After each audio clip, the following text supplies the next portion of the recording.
हे नक्की आहे. म्हणून स्वतः कधीच इतरांवर जळू नये. तर ज्याच्यावर आपण जळतोय त्याच्यापेक्षा आपली जास्त प्रगती व्हावी याच्याकडे आपण विचार केला पाहिजे.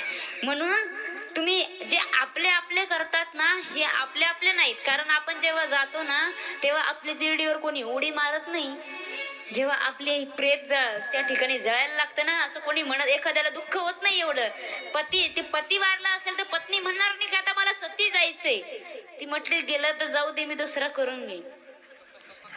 बरोबर आहे का नाही? नाही तर गेला ते जाऊ दे, म्हातारच होता असं बी ताण देत होतं, बरं झालं मा डोक्याचा ताण गेला.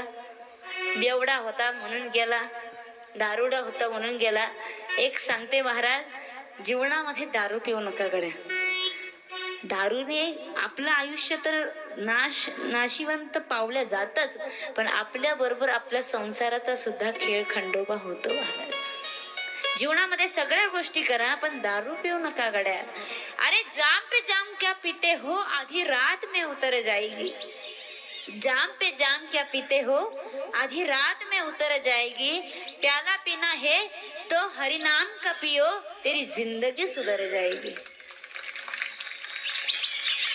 या फालतू गोष्टीमध्ये व्यसन करणं म्हणजे, तुम्हाला व्यसन करायचंय ना तर माझ्या प्रभूच्या नामात